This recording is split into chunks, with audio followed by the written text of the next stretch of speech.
નમસ્કાર મિત્રો, આજે બર્ડ હાઉસ ચકલી ઘર માટે બીજો વિડીયો બનાવવા જઈ રહ્યો છું.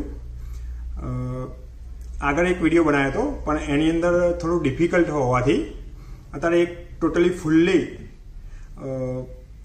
વર્સટાઇલ ડિઝાઇન એક ડેવલપ કરેલી છે કે જેમાં તમે તમારી જાતે એક સમયે ફેવિકોલ ના હોય કે બીજા કોઈ ટૂલ્સ ના હોય તો બી જાતે તમે એને બનાવીને એને લટકાવી શકો છો બનાવીને ચકલી ઘરને. હવે આ ચકલી ઘરની અંદર બધા અલગ અલગ પાર્ટ્સ છે. આ બેક છે, બરાબર, આ એનું ફ્રન્ટ છે અને એની આ 6 સાઇડ્સ છે. આ હેક્ઝાગોન સાઇડ છે, બરાબર. આ એના લોક છે ઉપર લોક કરવા માટે, ઇન્ટરલોક, અને આ પક્ષીને બેસવા માટેનું પોર્શન છે, બરાબર. તો સૌ પ્રથમ આપણે શરૂઆત કરશું, એની બેક લઈશું, બરાબર, એની ફ્રન્ટ લઈશું. આનું ખાસ ધ્યાન રાખશું કે આની ઉપરની સાઈડ અને બેકની ઉપરની સાઈડ બંને એક જ ડાયરેક્શનમાં રહે, બરાબર. તો સૌથી પહેલાં આપણે આ એક સાઈડ લઈએ, બરાબર. સાઈડને ઉપર મૂકીએ, પછી લોક લેવાનું. લોકને આ રીતે ખાલી ક્લિક કરી નાખવાનું,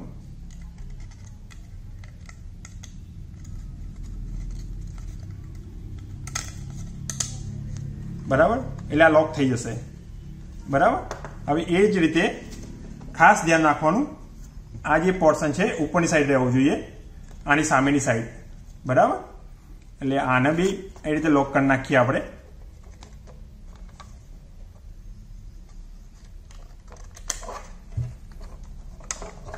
પછી બીજી સાઈડ લઈએ આપણે નીચેની, બરાબર.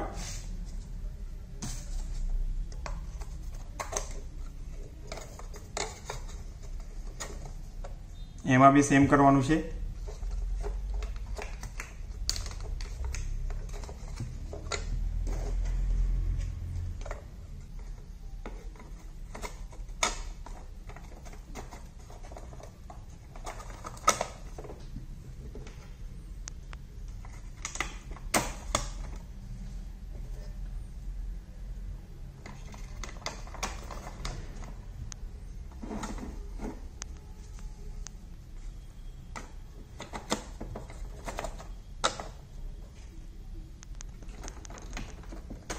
સંપૂર્ણ ઇન્ટરલોક વાળી ડિઝાઇન તૈયાર કરેલી છે કે જે એકદમ ઇઝીલી તમે ફેવિકોલ ના હોય તો પણ જાતે ફેવિકોલ વગર જોઈન કરી શકો છો. આ પક્ષીને બેસવા માટેનું છે લેન્ડિંગ. એને બી ક્લિક કરી તમે ભરાઈ શકો છો, બરાબર. પછી વધારે સેફટી માટે આપણે એમ કરશું કે આજુબાજુ કોર્નરની અંદર ફેવિકોલ ભરી દઈશું વધારે સેફટી માટે, બરાબર.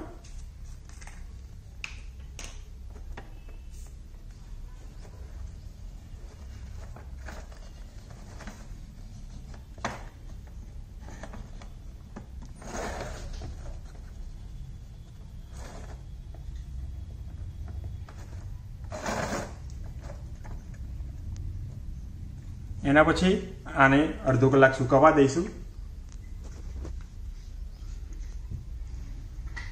માળાને દિવાલ પર લગાવવા માટે સામે ખિલ્લી તમે દિવાલ પર ખિલ્લો લગાવો, બરાબર. તો દિવાલ પર તમે ટાંગી શકો છો, બરાબર.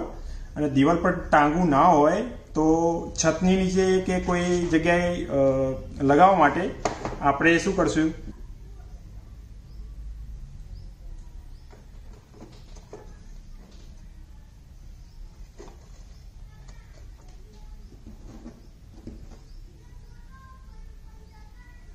આ રીતે કોઈ સારી મજબૂત દોરી લઈ લઈશું, બરાબર. અને આની જે ગેપ છે ને એની અંદર નાખી આપણે એને બહાર કાઢી લઈશું. ખાસ ધ્યાન રાખજો મિત્રો કે આ માળો છે ને આ રીતે જ એને લબરાવવાનો છે, ભરાવાનો છે. એની અંદર કોઈ એ લબરાવવાનો નહીં, કારણ કે એની અંદર વધારે પડતું ઝૂલશે ને તો ત્યાં પક્ષીઓને બેસવાની કે પક્ષીઓ રહેવાની શક્યતાઓ બહુ ઓછી થઈ જશે.